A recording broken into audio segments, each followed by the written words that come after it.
Welcome to the 17th exchange of ideas in the Sahana Vavtu approach, where we discuss the well-being curriculum. And this is the third part 3 of the discussion on the well-being curriculum. So what did we discuss in the last two sessions? After seeing the evidence and how it clarified ideas of the constituents of well-being, we proceeded to the global academic understanding of well-being currently. We then studied the way the spirit of academic ideas should be used to design a curriculum that prevents social pain. As we clarified the spirit, we found that the time was right to now share with you all how the Sahana Vavtu mantra signifies the spirit. So, in the curriculum, we explored the full meaning of the Sahana Vavtu mantra. We then took the idea of samskara. The idea of samskara was introduced in this series by taking the example of the work of an American lady who did her PhD graduating from Stanford and became the editor of the 11-volume Encyclopedia of Hinduism. So what is samskara? Samskaras make or mar the human being. They make or mar the human being. They are the steps which take all to the goal. Samskaras make individuals wade through loss and grief. Through good samskaras alone can individuals attain the goal. Education is a process of imparting samskaras. If we take the example of the human body as a house, the concept of samskara has two functions: removing the dirt from the house and applying paint to the house. That's a simple way of explaining the idea of samskara. So let's see what is the difference in the ancient ideas and current ideas. So let's take the example of how, say, Jesus taught. He said, hate the sin, not the sinner. Why did he teach like this? What is the method? What is the transformation of neural networks that Jesus sought? What is the dirt that he wishes to remove? And what is the paint that he wishes to apply? What is the paint that he seeks now? So with applying this new paint to the human mind, what is the shape of the human mind? So why is Jesus' first emphasis on transformation of the mind instead of exploring the laws of physical matter? The approach of ancient wisdom is the mastery of the mind. That the mastery of the mind is the best way to study the laws of physical matter. Without mastery over the mind, any interpretation is likely to be misplaced.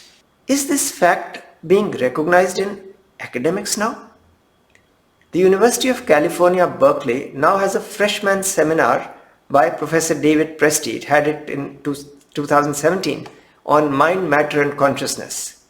The Center of Brain and Cognition, San Diego University of California, states on its website, and I quote, "It is ironic that although we now have a vast amount of factual information about the brain, even the most basic questions about the human mind remain unanswered."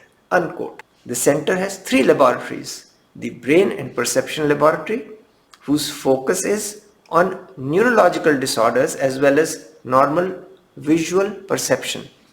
The second is the Attention and Perception Laboratory, and the third is the Integrative Neuroscience Program. So how does the integration of modern and ancient and current ideas take place?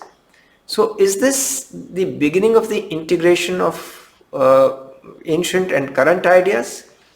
The Center for Brain and Cognition states that its, and I quote, "theoretical agenda is to understand the neural basis of human behavior. The question of how the activity of the human brain, a lump of jelly you can hold in your hand composed of millions of tiny wisps of protoplasm, gives rise to all the richness of our conscious experience." Unquote. This is the Center for Brain and Cognition on its website, and it's talking of neural basis of human behavior, which the American PhD in psychology has called samskara. So what is the consciousness experience of Jesus? How is it different from ours today? What is the way that he suggests to transform the neural networks inside this lump of jelly you can hold in your hand, the brain? This process of transformation is called samskara in ancient Indian wisdom. Such transformation is the core of education. Jesus begins the transformation by pointing out that the sin has been committed because of a different working of the neural network within the millions of tiny wisps of protoplasm in the mind of the sinner. If this working can be amended, the sinner will act differently. Hence, the sin or the working of the neural networks has to be changed, and the sinner should not be hated because it's the working of the neural networks inside which has made him do it. Is the human essence of Socrates called Satyam Shivam Sundaram in ancient Indian wisdom? Is it not? Is that human essence not common in all human beings? So how can we hate them? So how to bring out that truth which is lying within us, the essence which is lying within each one of us? How to bring it out by transforming the neural networks or the samskaras. This is the task left to education, to transform ideas so that the working of neural networks in humans can create well-being, not social pain. Unfortunately, current academic ideas have not integrated with ancient wisdom's concepts to enable this. This course on research ethics fills this gap. The curriculum series now explores how this will be done. So what is the transformation needed? Let's identify that. The transformation is first needed in the visualization done in the human mind. Jesus said, hate the sin, not the sinner. The visualization that the sinner is a victim of neural networks that can be amended is an important one. The human essence is to be respected and it has to be revived within the sinner. So how did the sinner we visualize, the person we visualize as the sinner, how did that sinner visualize himself or herself? Modern psychology talks of a self-fulfilling prophecy as a Pygmalion effect. The Britannica.com defines it as, and I quote, self-fulfilling prophecy, process through which an originally false expectation leads to its own confirmation. In a self-fulfilling prophecy, an individual's expectations about another person or entity eventually result in the other person or entity acting in ways that confirm the expectations, unquote. So the subtle power of removing evil tendencies and implanting virtuous habits is samskara. True education. Ancient Indian wisdom states that in essence all humans are divine. This is to be realized and actualized, that self-actualization.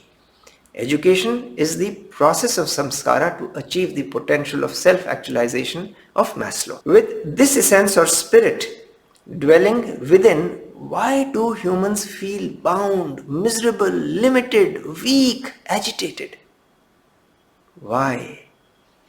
Because this tradition states they are ignorant of their own reality, who they are. They are ignorant of that. They imagine themselves as weak, limited, bound, and so are shaped in a similar manner by their minds, which is the source of imagination. The source of imagination is the mind, and the mind itself is imagining them to be weak. So how can the individual be freed from this? How are we to overcome this delusion or what is called Brahma? If you desire to overtake a train, you must speed in a car or board a plane. No vehicle slower than the train will help. So too, if you intend to overcome the delusion, you must establish yourself in virtues. The transformation process uses many ideas and practices that enable actualization of human potential. These practices create the samskaras. Is the transformation of neural networks or samskaras missing? The idea of imparting samskaras was the terminology used for the process of human transformation. This is the transformation that OECD and World Economic Forum seek when they see character as a key skill needed in the 21st century. Values and attitudes emerge from samskaras. While a lot of very useful information is imparted currently in education, the ideas of human transformation of character and the methodology of imparting or identifying the precise human values is not clear in the current curriculum. As paddy is treated to a process of pestling and winnowing and cleaning in order to get rice that can be cooked and eaten. Similarly, students in the ancient Indian wisdom's tradition, in the evidence that we have shared earlier, were encouraged to transform their character and values. How? The concept of dehusking the non-essence to discover the essence within, which Feuerbach accused Hegel of posting outside humans and sought to bring it inside them. This has a process. This process is based on certain realizations that emerge with practices. They make no sense to those who have not indulged in the practices. This is because the spirit cannot be grasped by the sense organs as the IB curriculum seeks or Feuerbach's postulates. We will share these practices because without these practices it is not possible to grasp the essence. The spirit or essence is not visible to sense perception as in the IB curriculum's first way of knowing, because it is inside. According to ancient Indian tradition, it is hidden. It is hidden where? It is hidden inside 5 sheaths. And what are they? They are the food sheath, the food that we eat. It is called Annamaya sheath, the Pranamaya, the subtle sheath, the Manomaya, the mental sheath, the Vijnanamaya, the intellect sheath, and the Anandamaya or the bliss sheath. Behind these 5 sheaths there is the essence hidden. So how can you discover it with the sense organs? Only by realizing these sheaths and experiencing them can the spirit or the essence be lived in. That experience transforms character, values, and the process of doing it is called samskara, the very purpose of education. So what is the transformation of neural networks or samskara that ancient wisdom's education develops? So let us see how the viewpoint from which the evidence has been drawn sees this topic. What is the viewpoint? The viewpoint that is shared with the students who have created this well-being when they go to work. The viewpoint that they are exposed to is that the entire visible universe, they say, they have been told, is a cosmic university. In it, every human being has to learn how to eat, to walk, to speak, and do many other things. So nature is the first teacher. At birth, humans have sense organs, so do animals. The parents teach the child how to develop the human faculties. If the parents did not undertake this task, would the child remain an animal, just seeking food and immediate creature comforts as the first and only goal? Thus, the second category of teachers for humans are the parents. The ancient sages of India felt that it was not enough to develop the human qualities in the child, and therefore envisaged a system of samskaras or cultural training for the spiritual development of the child, to get the spirit, to get the essence. The samskaras are intended not only to develop further the human qualities but also eliminate all remnants of animal nature. What is meant by samskara? It is a system of practices by which the bad tendencies in humans are got rid of and good tendencies are inculcated. They are intended to turn the pravriti or the outward looking tendencies of humans, which are caused by the sense organs. The sense organs are outward looking.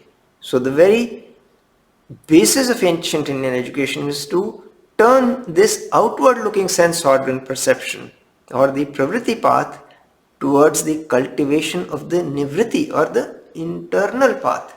So taking the sense organs to see the inner world. The sense perception is the first tool for exploration of the world by animals also. Humans have a capability to look at that blank space within, just as there is a blank space within atoms, transforming the neural network so that you can look at these blank spaces which are, say, within the atom. So samskara is transforming the neural networks. It is expanding the idea. Let's expand this idea and bring it to the education curriculum. The process of samskara is called refinement. It is not confined to specific things. It is applicable to every object that we see. No object can be enjoyed by humans without its going through a process of transformation. For example, take the case of paddy. The paddy that is grown and harvested cannot be consumed as such. It has to be converted into rice. In the process of transformation, the original paddy has considerably increased its value as rice. The transformation process thus makes an object more useful, more valuable. Let's take another example of, say, cotton. Cotton is a very primary form, in its very primary form, just as it is grown in the field, it has very little value, very little utility. But when it is spun into thread and made into a cloth, it becomes usable by humans. There is a wide gap between the value of cotton and that of cloth into which it has been converted. The same applies to gold. There is a big difference between the value of the ore that is extracted from a mine and the gold that is got from the ore after processing. It is clear from these examples that all objects in the world, until they go through various processes of transformation, cannot acquire much value. If that is the case with regard to ordinary objects, how much more is it necessary for humans, who are more important than all of them? How important it is for humans to go through transformation? Humans are the most precious objects in creation. They are more valuable than all things in the world. It is humans who impart value to all objects. Are we failing to give proper value to humans?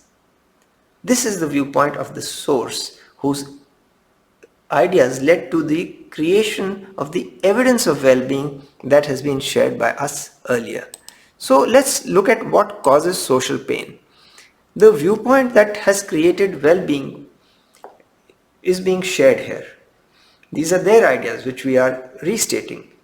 This point of view states that humans lose their powers due to lack of self-control. When humans lose self-control, they lose their power. What is the reason? It is because they get attracted towards visible objects of the world experienced by the senses, and we are unaware of the spirit within. The strength is within humans in the spirit, but that strength, when we chase this, what the sense organs see, that strength, the source which guided the students and guided all these activities which created well-being. This is what the source says. So the powers that humans have are endowed with are limited. By appropriate practices, we can make good use of these powers. But by relying solely on sense perception, humans are losing these powers. And this is the first thing that ancient wisdom teaches, which is totally different from the very first thing that IB curriculum teaches. So the beginning point is different. So for accomplishing anything in the world, this viewpoint of ancient wisdom, which created the evidence of well-being, says that three things are essential. 1. Mastery over the senses. 2. Control over the mind. 3. Maintaining perfect bodily health. It is only when all these three requisites are present that humans can achieve their aims. And in our current education, we say that sense perception is the first way of knowing. So there's a huge gap, and that is the cause of social pain. So to acquire these three things, humans have to practice righteous conduct. The source says. The ancient texts declare that which is conducive to one's well-being here and hereafter is righteous conduct or dharma. This means that in this world, that which gives happiness and relieves sorrow here and hereafter is this idea of dharma. This dharma calls for a unity in thought, word and deed. This is true righteousness, when there is unity in thought, word and deed. Where there is no there is no accord between what one thinks, what one says and what one does, life is meaningless. It is by the harmony of thought, speech and action that the true worth of humans is manifested. This is the first rule of creating well-being, which is not incorporated in our curriculum presently. So if education does not develop this samskara, social pain will continue to be created. For humanness is not revealed by the human form, but by the thoughts and actions of humans. How is a simple story used to educate everybody, even the common man who does not go to school? Education, it is believed, should embrace the head, the heart and the hand. Students are encouraged to reflect on human values. It is believed here that one who pursues knowledge in the world may be a student or a scholar, but he cannot become a man of wisdom. There is a big difference between the two. A simple story is told to show it. In the ancient texts, there is a story of Ramayana, where Ravana has mastered 64 categories of knowledge, while Sri Ram has studied only 34 categories. Although Ravan has studied more subjects than Sri Ram, Valmiki, the author of Ramayana, described Ravan as Murkha, an irrational person. Why was Ravan dubbed as Murkha? Because despite his mastery of all skills and arts, he was a slave to his senses. The one who is a slave to his senses is a fool who has lost his reason. Rama was not dominated by his senses. He was their sovereign. He was their ruler. So is the current focus on sense perception as the first way of knowing the cause of problems? And it is not the curriculum which is the cause of problems, but the focus on sense perception which is the cause of problems. The evidence of well-being was created by identifying this difference between knowledge and wisdom. The difference between Rama and Ravana can be seen in three aspects. One, Rama is one who rejoices in the welfare of the whole world. He is one who is endowed with all wisdom, and he is one who is endowed, who is filled with all virtues. Rama promoted the welfare of the world by adhering to truth and setting an example in righteous conduct. Hence, the supreme importance of upholding truth is used by us. This tradition believes that everyone should try to keep his promise and live up to what he says. The simple motto, "Truth is vital to speech," contains a profound message. Without truth, what we speak has no value. Moreover, truth has to be spoken for the welfare of the world. This is the story that inspires actions which bring out the spirit within human beings, which in turn creates well-being in society. So education relates to practices, not just books. The belief of education institutions from where the evidence of well-being has emerged is now being explored further. Mere book knowledge, they believe, does not constitute education, nor does it mean the ability to juggle with words. Education means broadening the heart. It implies development of control over the senses. It should make one seek to promote the good of the world. It should serve to instill all good qualities in the student. An education that is devoid of such qualities is worthless. This is what they insist. Only the combination of education and spiritual refinement can bring out all the qualities in a human being. That's what they believe there. Samskara means getting rid of all the bad qualities, the bad habits and bad thoughts, and replacing them with good qualities, good thoughts, good actions. Students are told to aim for goodness, not greatness. The spirit of competition should not remove this inherent goodness. Let us take the example of sports. It promotes the feeling of working in a group and seeks to expand the idea of winning from one individual to a team. Thus, the old adage, it doesn't matter if you win or lose, but how you play the game. The method is important, the method of playing. Thus, our emphasis on methodology for ethics. Thus, the curriculum of research ethics depends on research methodology. So does the curriculum design for education depend on the method of ancient wisdom. So education seeks the spirit. So what are the constituents? It has three constituents.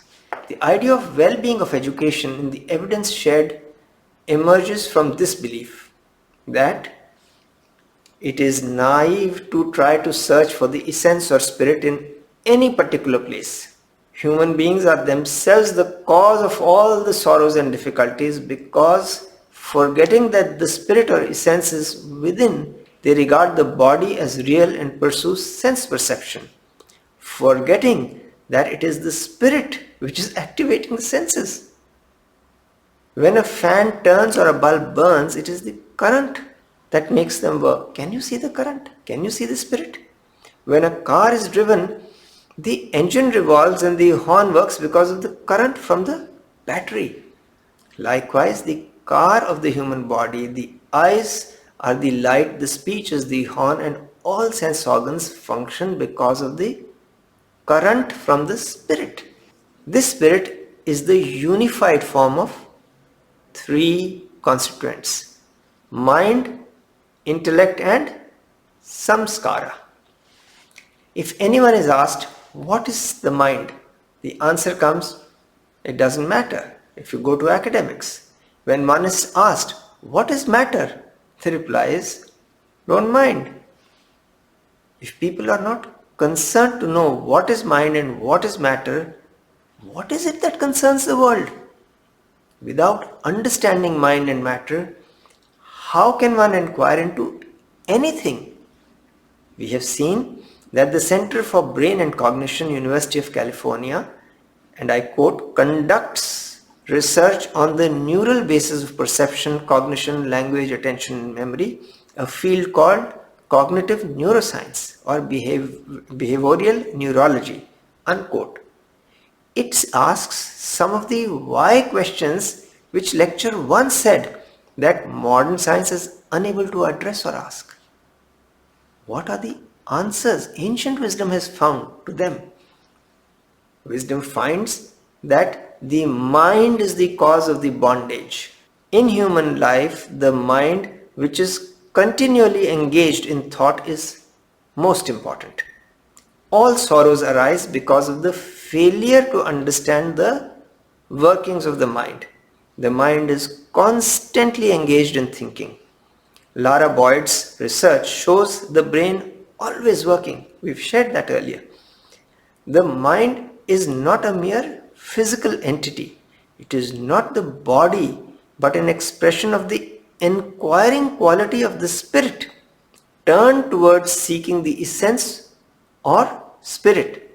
It becomes the means, the mind becomes the means of liberation or self-actualization of Maslow. When it is turned towards things of the world, it becomes a means of bondage. That is what this tradition says, that bondage and or liberation both depend on the use of the human mind. So the second constituent after the mind is the intellect. It is generally regarded as the power of intelligence. This is not a correct understanding according to this tradition. It is really the discriminating power of the spirit or the essence. There is a vital difference between intelligence and discriminating power. Intelligence exists as a physical entity in humans. It is the center of the nervous system, a kind of control room for humans. But the intellect represents a superior power derived from the spirit. It is not related to the physical body or to the physical phenomenal world. By its relationship to the essence or spirit, it has infinite attributes and is considered divine in this tradition. And then the third constituent is samskara. This term is usually defined as a way of life, but it is much more than that. It represents righteous conduct based on reason and tradition, embodying the mores of society. Without righteous conduct, human life is utterly worthless, this tradition believes. Righteous conduct must be based on inquiry into what is transient and what is of enduring value in human existence. Sense perception can only show the transient truth. So how can we say it is the first way of knowing? Because the truth keeps changing. The mind and the intellect have to be utilized for determining what belongs to the essence or the spirit, and thus what is spiritual and what is non-spiritual. It is only when knowledge of the eternal principles, not transient ones revealed by the sense perception, when knowledge of the eternal principles is obtained by such inquiry, that one's conduct can be reflected in samskara or righteous behavior, which achieves the actualization of the human potential. The ancient wisdom view is that all attempts at reform of society, whether they be political, economic, social, etc., are of no avail because they ignore the essential factor of transforming the human mind. So let's look at business and business of life. Both should have truth as the basis. With regards to truth, it is often said that to be truthful in business will result in loss. See, most of the recessions and crises are caused because business has gone down. So there's something called business of living life. So usually they say if you're truthful in business, you will not make money, so there will be a recession. Ancient wisdom believes that this is not so. Though initially there may be some difficulty, in course of time, integrity and honesty bring their own reward. That's what its texts state. The MBAs who are blamed for the 2008 crisis should have convinced their chiefs in their respective firms how truth in accounts and audit helps to raise the image of the firm. They should be content with reasonable profit margins. Even if this policy does not pay in the beginning, in the long run it will be most rewarding. This is the way to inspire confidence. Running a business honestly must be regarded as a form of social service and spiritual sadhana. In the practice of dharma, marketing practices should be fair to the consumers and there should be justice in dealing with workers. In the observance of peace, the MBAs should realize that they should not get ruffled by any kind of difficult situation. They have to maintain their calmness and use the weapon of love. That is the way the four human values apply to business and the business of living life.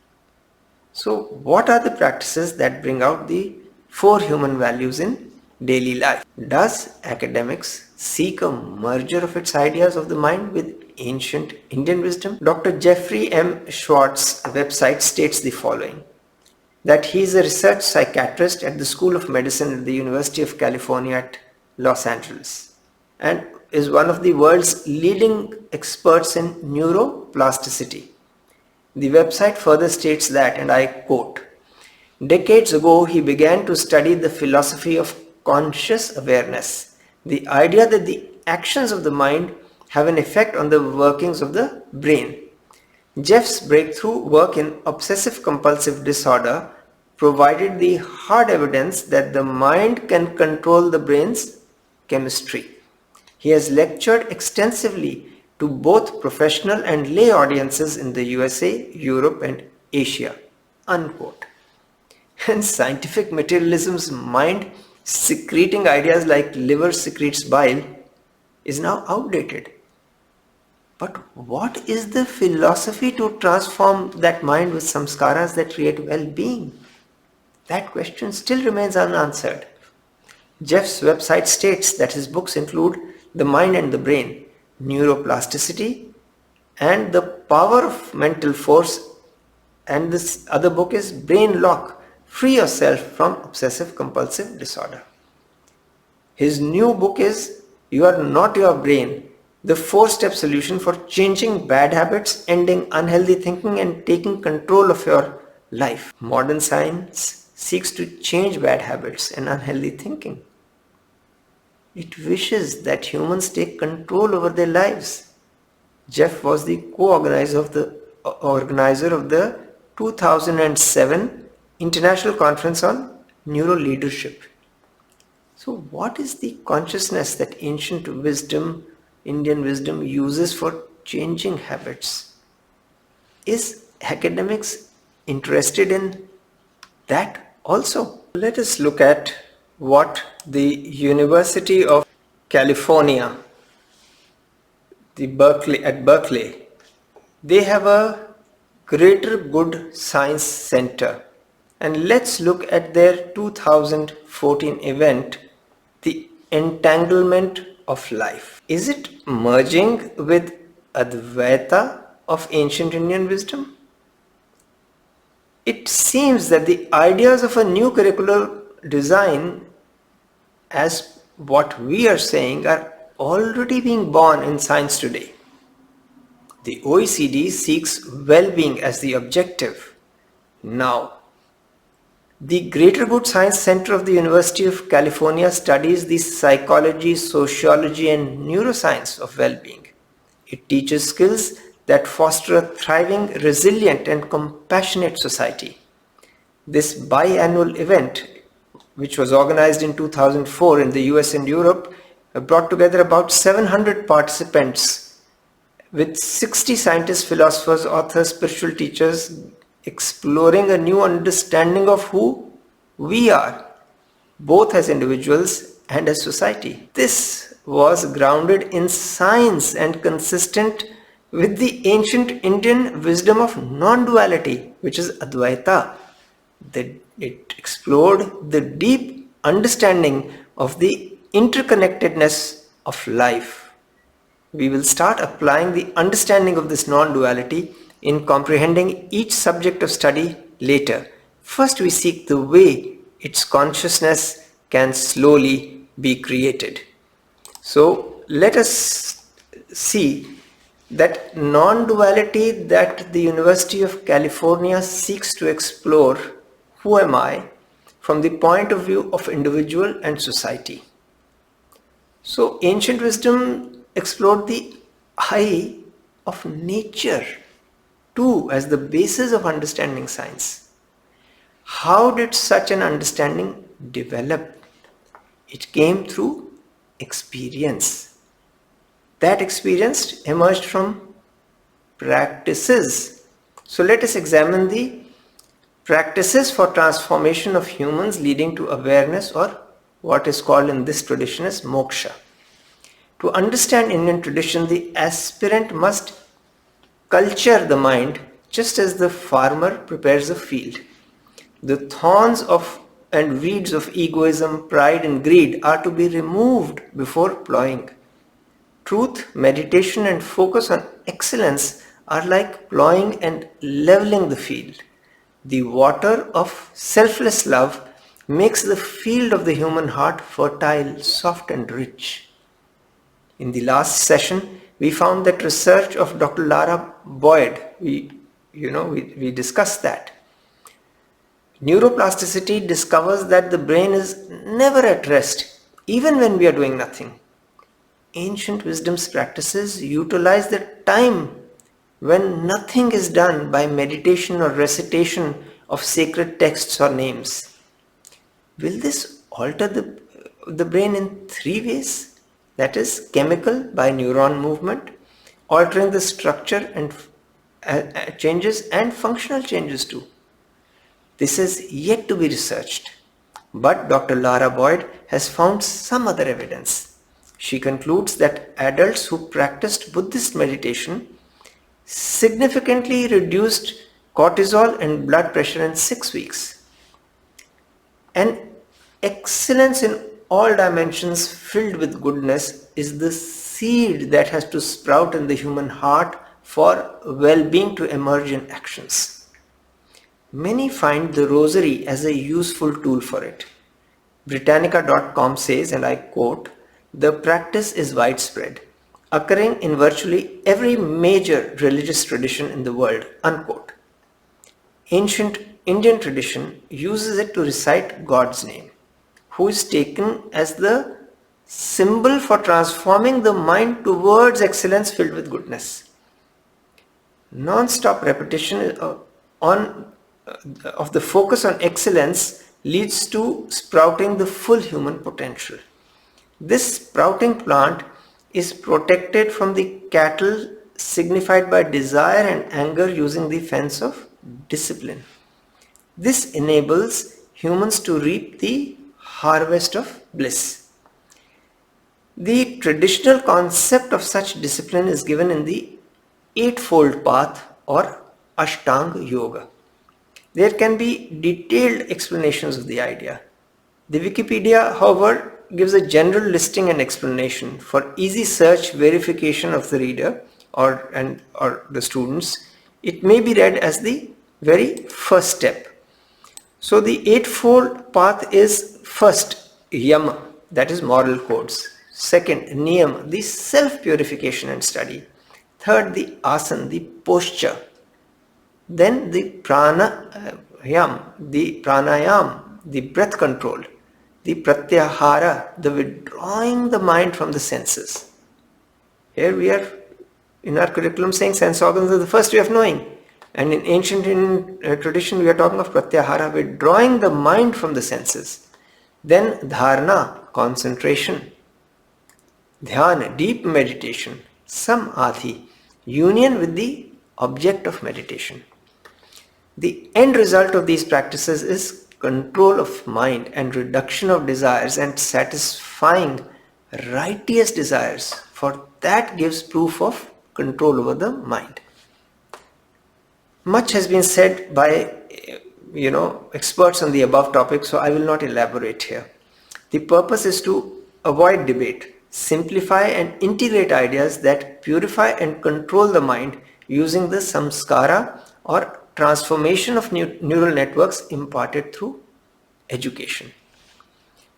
Practices that enable awareness which inculcates samskara or neural networks within individuals to naturally make them seek well-being are discussed here. These are only indicative, not exhaustive. Though there are many found in literature of all religions, we are using those that are secular in nature. For such practices are recommended for students in the educational institutions shown in our evidence. As the evidence has created well-being in society, investigating the nature of practices that lead students to make such choices in life is considered essential. Otherwise, the curriculum design or philosophy underlying it will never become self-evident. Neither will it be possible to replicate it. If students are to choose well-being alternatives instead of prosperity out of free will, the practices that foster the transformation must be shared. That these practices are not forced but are chosen by students after familiarity about them is given. For details of more secular practices, it is recommended that the source of this study is referred to independently for a more exhaustive list. We are only sharing a broad idea here. So what is the first practice? Self-observation. Ancient wisdom recommends the practice of watching your thoughts, which is part of a five-fold WATCH acronym consisting of watch your words, watch your actions, watch your thoughts, watch your character, watch your heart. That's self-observation. So what is the second? The second is self-discovery. So first you observe yourself, then you discover yourself. Research has found evidence of the impact of meditation on health and well-being both. The journey of self-discovery through meditation is found useful in academics. Students are here in this institutions where they graduate from often use Jyoti meditation or meditation on light. This technique focuses on a flame and then uses imagination to make it travel through the body after half closing the eyes to open the lotus of the heart chakra. The flame is the flame of the light of selfless love, and the meditation ends with one experiencing being enveloped by light as well as experiencing it within oneself till the light and the meditator become one. This is filling oneself with the light of selfless love, being enveloped in love and becoming selfless love itself. The light of love is spread from the heart to others, society, nation, world, nature, universe in ever expanding circles. This implements the idea of the new curriculum through inner visualization to transform the inner urge from selfish to selfless. The visualization of everything as light and being part of this light helps visualize or gives the ability to see. In the book How to Prevent Recession, we use the 4C approach. That's the ability to visualize, see differently. This light helps to visualize unity, which is the subject of chapter 6 of the book How to Prevent Recession, that implements ideas of the earlier 5 chapters. Now let's come to self-discipline. It starts with the control of unnecessary desires. There are many techniques of self-discipline that can be chosen. These include doing one good act a day, or maintaining a daily diary to record achievement of various desired or target activities. Like all of you have agreed to keep a daily diary to see whether you're speaking the truth or not. And this daily diary can include things like, did I speak the truth? Did I obey my parents? Did I help somebody? Did I have any bad thoughts? Did I get angry? Did I speak loudly or harshly? Did I waste food, water, time, energy? So basically physical and mental. And did I waste money? Practice of the dictum, see no evil, hear no evil, do no evil, can be another practice. Another useful practice is keep good company. Respect parents and elders. Avoid cruelty to animals and all living beings. Serve the needy whenever possible. A daily study of spiritual literature, silent sitting, and a disciplined daily schedule are important. Cleanliness, including personal hygiene and of surroundings, is emphasized as part of the discipline process. Do you remember that in olden times when students, when they did something wrong, they were made to write, "I will not do it again"? In the age of typing, this is forgotten. Yet research shows the importance of handwriting. James and Englehart's research on the effects of handwriting experience on functional brain development in pre-literate children is published in Trends in Neuroscience and Education, and it was published in 2012. It finds that, and I quote, present evidence that brain activation during letter perception is influenced in different important ways by previous handwriting of letters versus previous typing or tracing of those same letters, unquote. Ancient wisdom uses a name or form that one identifies with excellence and repeating it in the mind or through writing, through visualization. This focus on excellence has been found to have a transformative ability. Here the seeker inculcates the qualities of excellence he is focusing on over time. This has many forms and names in ancient Indian tradition. Some of them are Devyagna, the daily prayer, Likhit Japa, writing repeatedly the name or concepts that appeals to the seeker as representing excellence in all dimensions. Yeah, other techniques too, recitation of holy verses or bhajans, which is devotional singing, etc. Professor O.S.K.S. Shastri has done some theoretical work, which is still unpublished, on the efficacy of group bhajan singing or practice. This is a practice popularized by Guru Nanak. The Christian tradition of mass prayer is very old. Ancient Indian wisdom believes that living and prayers are in a community. But freedom from slavery to senses is an individual goal. The former is the way to the latter. Practices lead to experience, which emerges from a different awareness than what sense perception can offer. Self-help, lack of dependence on others for one's needs, speaking less, speaking softly, social work, charity, etc. These are all practices. Other practices include noting before sleeping at night whether there was harmony in thought, word and deed every day. Resolve to ensure harmony among thought, word and deed the next day. Note down before sleeping at night whether undesirable or bad thoughts cross the mind and how often. Resolve to redirect them correctly the next day.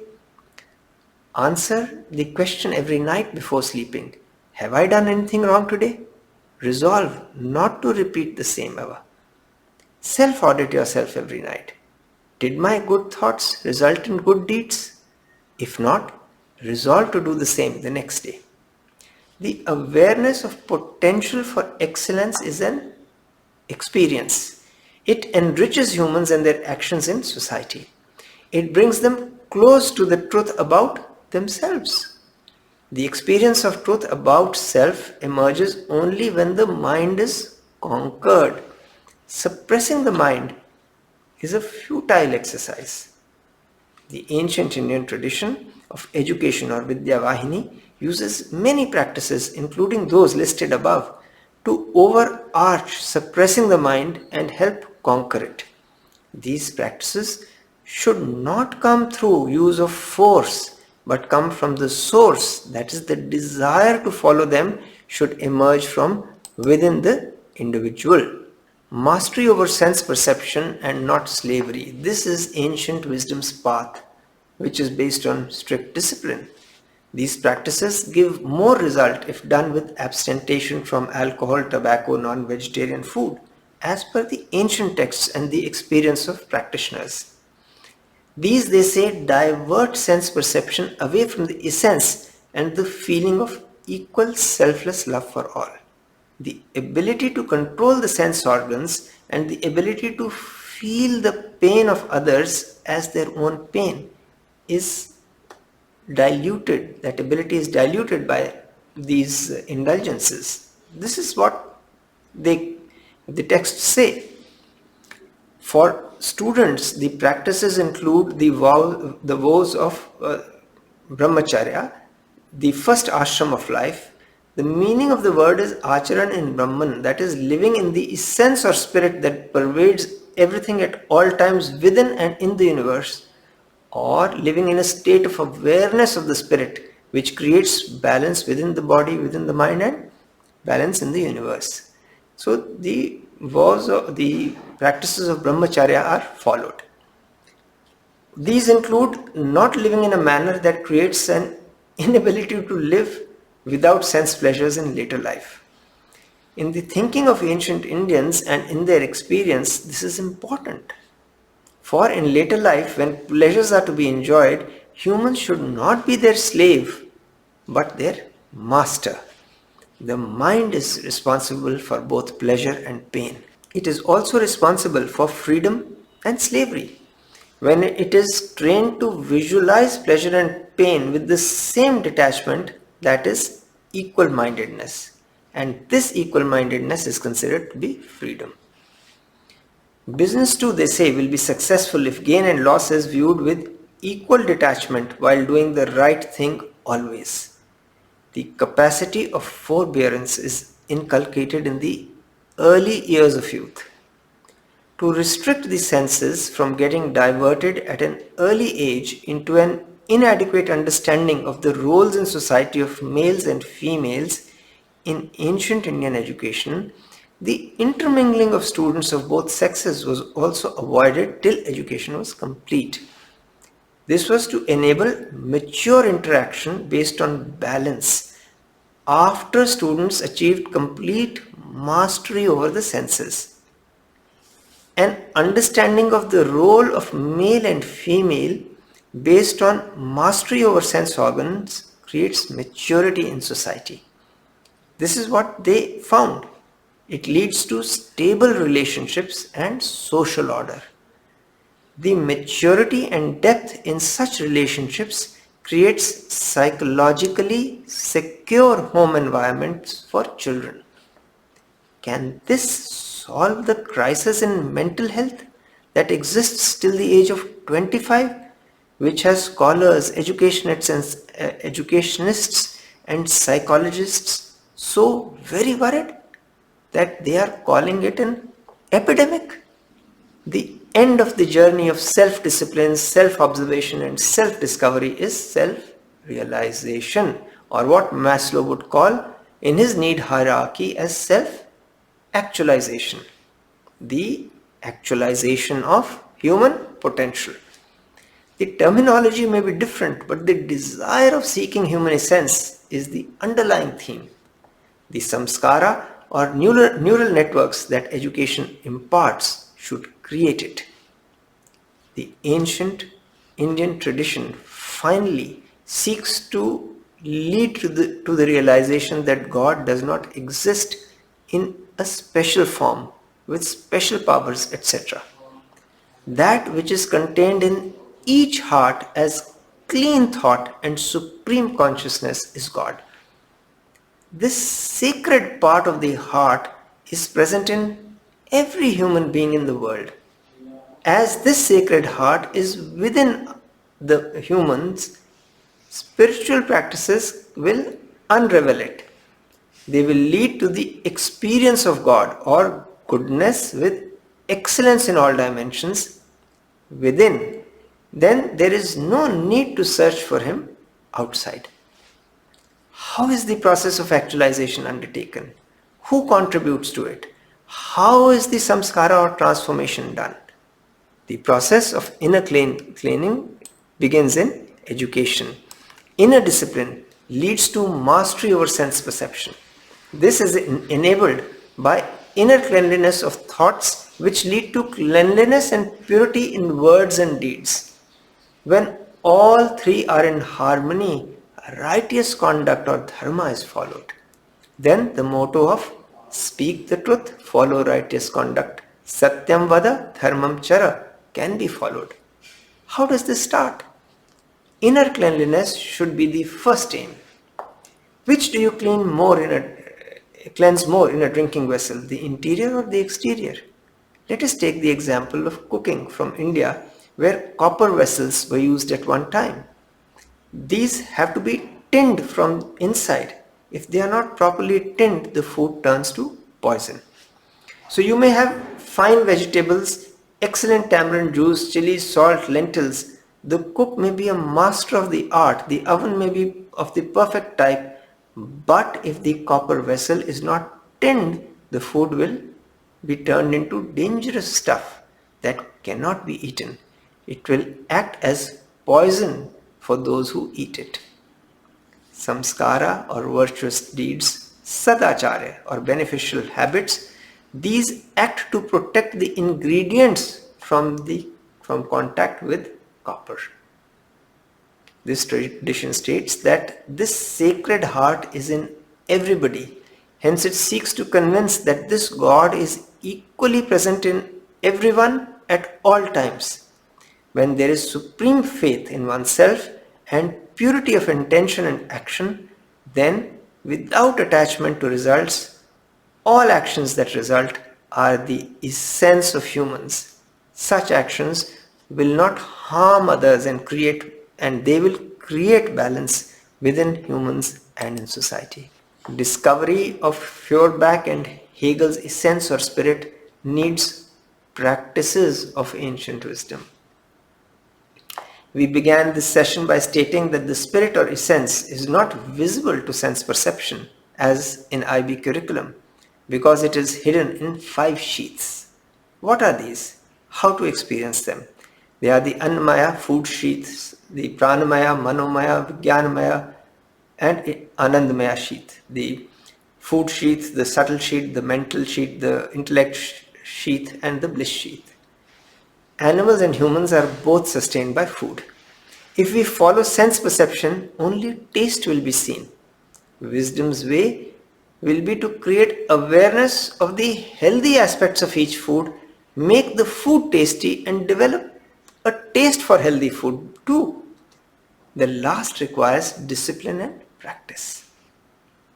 Only by realizing these sheets and experiencing them can the spirit or the essence be lived in. That experience transforms character, values, and the process of doing it is called imparting samskara. The purpose of education. The transformation from being sense perception directed to mastering the senses is education. We saw that it is practices that help reveal the spirit. As this essence goes beyond the food sheath or our experience of the body to satisfy hunger using taste as a guide, so do the practices. Following sense perception is the cause of all problems in society. Until education acknowledges that its first way of knowing needs to be transformed, society cannot get transformed. Without that, no ethics can be created, and the curriculum design of a research ethics course is meaningless. Similarly, the curriculum of education will be without essence and lack its most vital spirit that builds character. We are grateful to OECD, World Economic Forum, that they have revived a focus on the criticality of these things. The subtle aspects of the essence or spirit are revealed only after the sense perception is mastered. Slavery to sense perception leads to, say, activation of the same animal spirits that economies seek to revive with stimulus of low interest rates. Recession and prosperity then become cycles. The ability to go beyond temptation arises within the human mind when it seeks the purpose of life. Then the mental sheath is experienced. How to direct the mind needs an experience of the intellect shield. When the intellect directs the mind to open the human heart, The selfless love hidden there is revealed, leading to an experience of bliss. This bliss is the underlying unifying force of the universe, the essence and the spirit shared by all and everything. If an experience that is beyond, this is an experience beyond sense perception. Here, the first way of knowing of the IV curriculum is the last way of knowing. We have to change that. So what is the end of education? Character is the end of education. The World Economic Forum and OECD seek values and character. These are not physical attributes, but can only be found in the spirit of work. Ancient wisdom states that 4 human values lead to character. The end of education is to build character. What does that do? The end result of education makes humans humbly serve others just as they would serve themselves. They are then ready to take positions of responsibility in society. The purpose of education is to prepare human beings for decision-making roles in society. They should be trusted by all to look after the welfare of all in the same spirit as they would look after their own welfare. This may be the end of this session, but we hope it is the beginning of a new journey for all of us together. We will discuss in the next session new things, but we would like you to ponder over what we have discussed till now. I thank you for your time and attention and look forward to your questions and your ideas, your exploration and your experiences. You are free to share them with me. Thank you so much for your time and attention.